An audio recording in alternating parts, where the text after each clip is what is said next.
பிரம்மரி தேவி.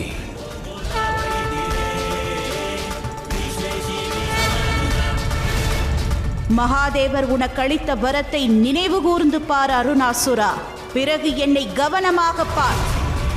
ஒரு கால் அல்ல, 2 கால் அல்ல, 4 கால் அல்ல, நீ கேட்ட 6 கால்களை உடைய பெண் சக்தியாக இங்கு வந்துள்ளேன்.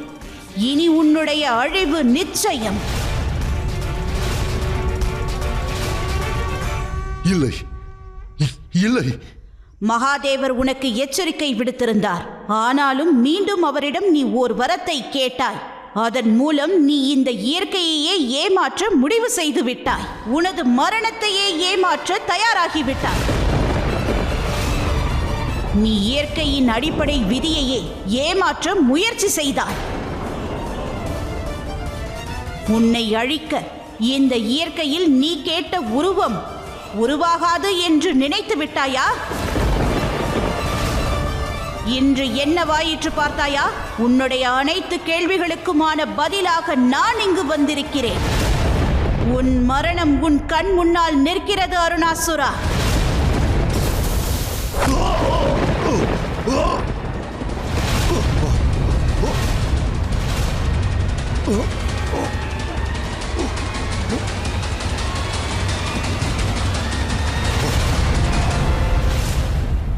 இதை தவிர தாங்கள் தேவதேவிகள் வேறு என்னதான் செய்துவிட இயலும்?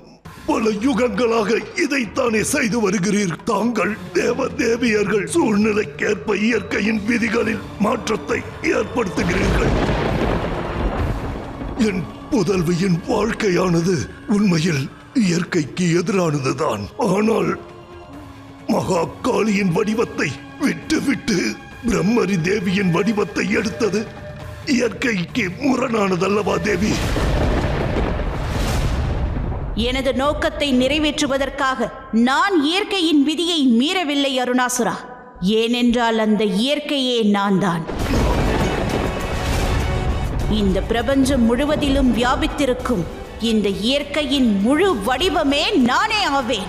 சக்தியும் இயற்கையும் வேறு வேறு அல்ல அருணாசுரா. இப்பொழுது புரிந்ததா? இந்த இயற்கையின் ஒவ்வொரு கர்மத்திலும் ஒவ்வொரு பரிணாமத்திலும் நான் தான் உள்ளேன். ஆகையினால் தான் இந்த பிரம்மரி தேவி வடிவம் எடுத்து வந்துள்ளேன். நான் இந்த இயற்கையின் விதியை மாற்றவில்லை, அதை மீறவும் இல்லை. என்னுள் உறைந்திருக்கும் ஒரு வடிவத்தை தான் இன்று நான் உனக்காக இங்கு எடுத்துள்ளேன். இதுவரையில் நீ நம்பிக்கை மற்றும் அவநம்பிக்கைக்கு இடையே சிக்கிக் கொண்டுள்ளாய் அருணாசுரா. ஆனால் இப்பொழுது நேரம் வந்துவிட்டது. இனி நீ அனைத்து உண்மைகளையும் அறிந்து கொள்வாய்.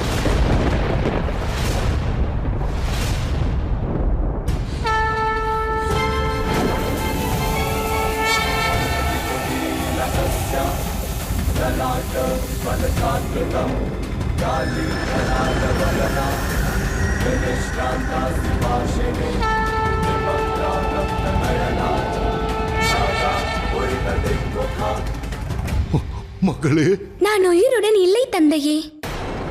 இத்தனை ஆண்டுகளாக நான் இந்த உடலில் சிறைப்பட்டு இருந்தேன் தந்தையே.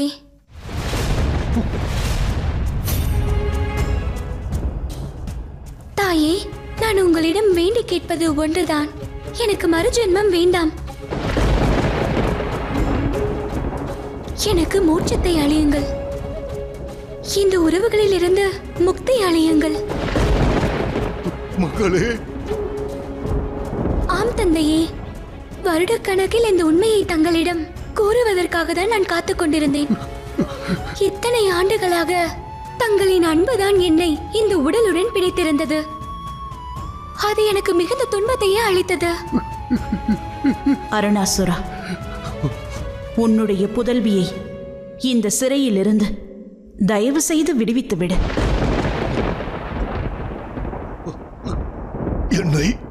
என்னை மன்னித்து விடும் மகளே. எல்லையற்ற அன்பினாலும் என்னுடைய அறியாமையினாலும் நான் உன்னை சிறை பிடித்திருந்தேன். ஆனால் என்று நான் அனைத்தையும் புரிந்து கொண்டு விட்டேன். ஆனால் என்று உன்னை நான் இந்த உறவிலிருந்து விடுவித்து விடுகிறேன் மகளே. செல் மகளே, செல்.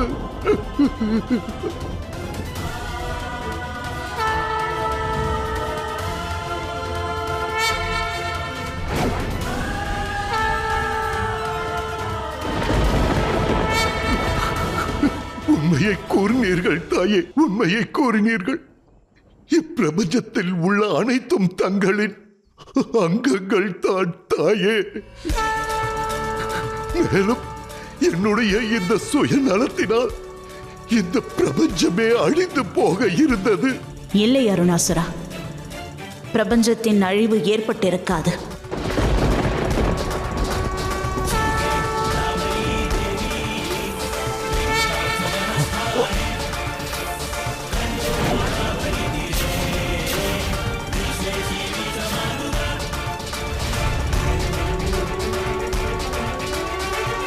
ஏனென்றால் அழிவிலிருந்து அந்த இயற்கையே ஒவ்வொரு முறையும் தன்னை காத்துக்கொள்ளும்.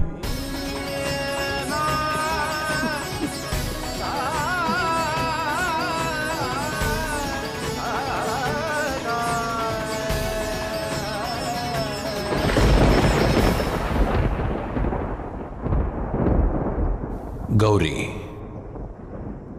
இன்று இந்த பிரபஞ்சத்திற்கே நீ நல்வழி காட்டியுள்ளாய். மானிடர்கள் அனைவருக்கும் இது ஒரு புதிய ஞானத்தை அளிக்க வல்லது. அஞ்ஞானத்தின் வாயிலாக பிரம்மரி தேவியின் வடிவத்தில் அவர்களுக்கு நம்பிக்கையை நீ என்றும் வழங்கிக் கொண்டே இருப்பாய். நம்பிக்கை ஒன்றை அனைத்தும். நம்பிக்கையின் அடிப்படையில்தான் இப்பிரபஞ்சமே இயங்கிக் கொண்டிருக்கிறது. நம்பிக்கைதான் அன்பு. அன்பொன்றே அதன் உயிராகும். அந்த அன்பே தெய்வீகத்துவமும் ஆகும்.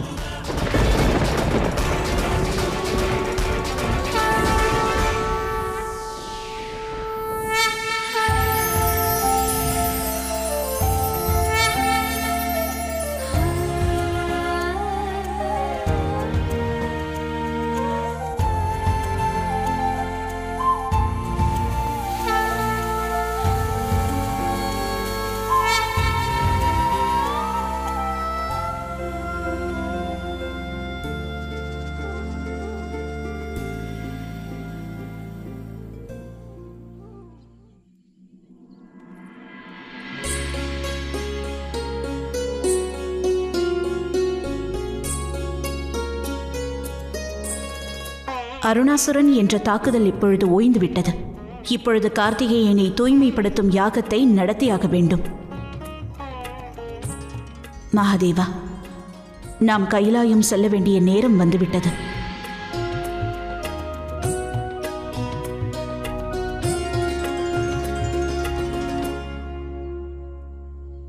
தேவேந்திரா, தாங்களும் தேவயானியும் ஏன் இந்த யாகத்தில் பங்கெடுத்துக் கொள்ளக்கூடாது?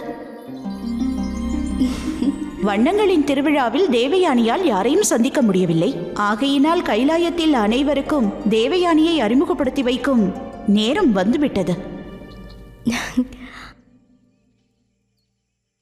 மகனே கார்த்திகேயா, நீ விரும்பினால் சற்று நேரம் கழித்து கைலாயம் திரும்பலாம்.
விநாயகா,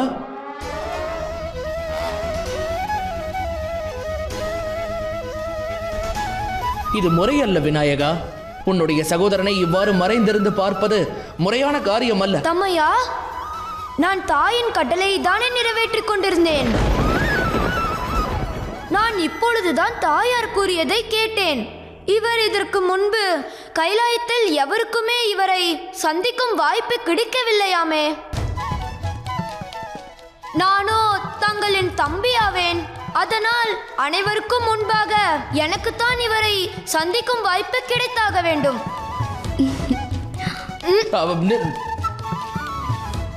என்ன தம்மையா? விநாயகா, வேண்டாம். வணங்குகிறேன் விநாயகா. நான் சிவபார்வதி மைந்தன். தமையன் கார்த்திகேயனின் தம்பி நான் விநாயகன். தாங்கள் என்னை கணபதி என்றும் அழைக்கலாம். தங்களை பார்த்த பிறகு எனக்கு தெளிவாக ஒன்று புரிந்துவிட்டது. வண்ணங்களின் திருவிழாவில் தமையன் தனியாக இருந்ததின் காரணம் புரிகிறது. விநாயகா.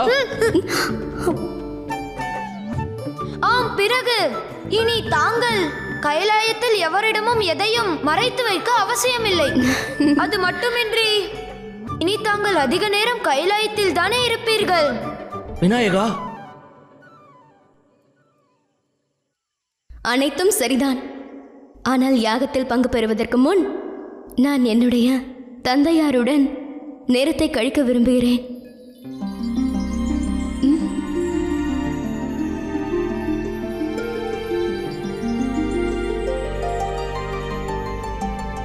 தமையா, தமையா, தங்கள் விருப்பம் எப்பொழுதும் தவறாய் போனதில்லை. தாயார் நமக்காக காத்துக் கொண்டிருப்பார்கள். நாம் இப்பொழுது இங்கிருந்து செல்லலாம். வா, நாம் கைலாயத்திற்கு செல்வோம். சரி தம்மையா. சூரபத்மா,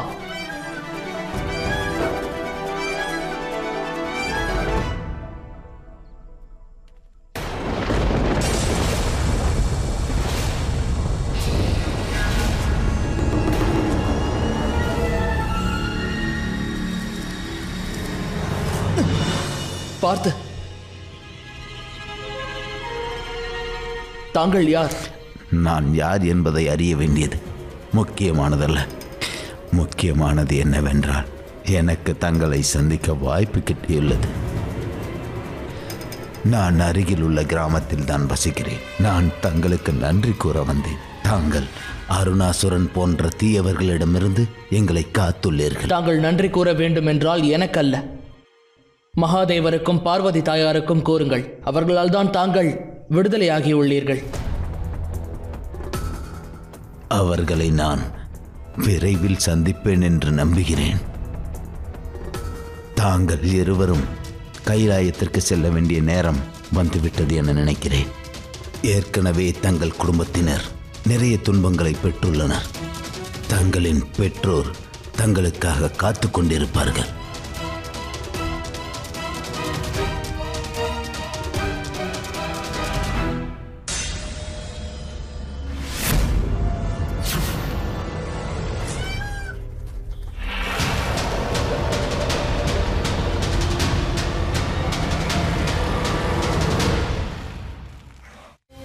பழிக்கு பழிதான் என் வாழ்க்கையின் நோக்கம். நீ யாரை பழிவாங்க எண்ணுகிறாய்? பல வருடங்களுக்கு முன்பு பார்வதி தேவிதான் மகாகாளி என்பதை அறிந்து கொண்டார். அப்பொழுது நிறைய அசுரர்கள் மாண்டனர். அச்சம்பவத்தில் முதலில் மாண்டவர் எனது தந்தை ரூரு ஆவார்.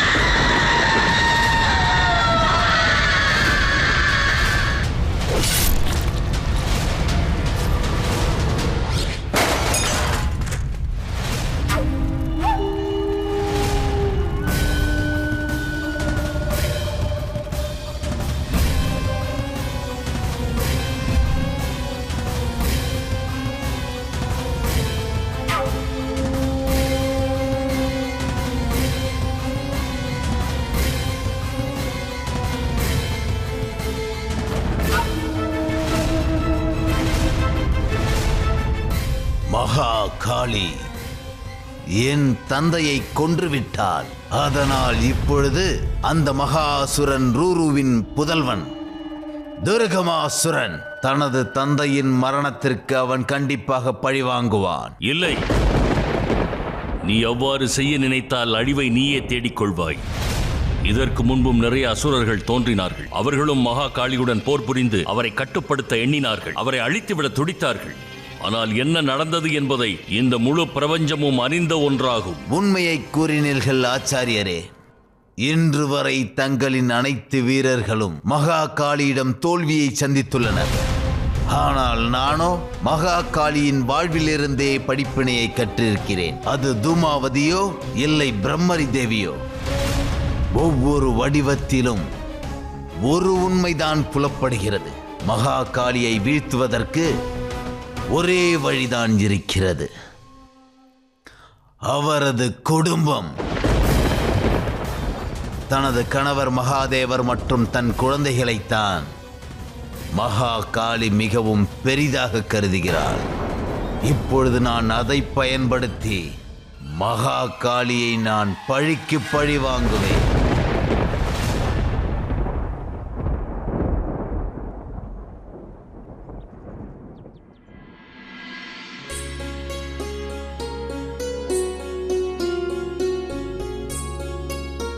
நான் ஏன் புன்னகைக்கிறேன் என்று தாங்கள் என்னிடம் கேட்கப் போகிறீர்கள்.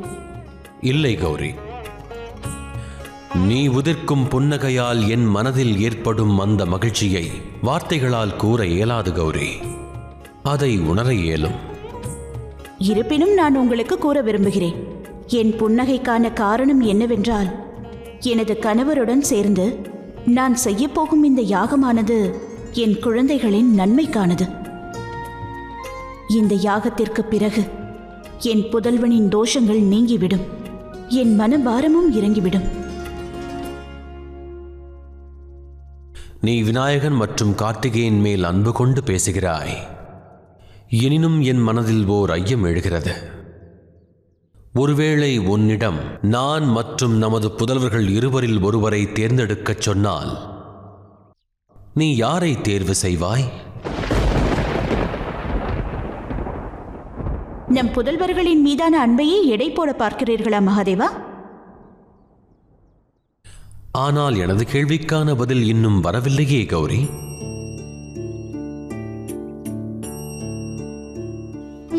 கேளுங்கள். அனைவருக்கும் வேரை விட கனிதான் பிரியமானதாகும். நான் சிவனுடைய சக்திதான். ஆனால் ஒரு பெண் தாயாகும் போது அவள் தாய்மைக்கே முக்கியத்துவம் அளிக்கிறாள். ஆகையினால் எனக்கு தங்களை விட எனது புதல்வர்கள்தான் மிகவும் பிரியமானவர்கள். வாழ்க்கையில் எப்பொழுதேனும் அப்படி ஒரு சூழ்நிலை ஏற்பட்டு சிவனையோ சிவாம்சத்தையோ தேர்ந்தெடுக்க வேண்டிய நிலைமை ஏற்பட்டால் நான் சிவாம்சத்தையே தேர்ந்தெடுப்பேன். ஆனால் அதற்கான காரணம் என்னவென்றால், ஒருவேளை நான் தங்களை தேர்ந்தெடுத்தால் தங்களை மட்டும்தான் நான் அடைவேன். ஆனால் நான் எனது புதல்வர்களை தேர்ந்தெடுத்தால் சிவாம்சமும் என்னுடன் இருக்கும், என் புதல்வர்களும் என்னுடனே இருப்பார்கள். நான் எதிர்நோக்கிய பதிலையே நீ உரைத்து விட்டாய் கௌரி. உண்மையில் அப்படி ஒரு சூழ்நிலை தோன்றக்கூடாது என்பதுதான் எனது எண்ணமாகும். உண்மையில் தங்களுக்கும் புதல்வர்களுக்கும் இடையில் ஒருவரை தேர்ந்தெடுக்கும் சூழ்நிலை எப்பொழுதும் தோன்றியதே இல்லை மகாதேவா.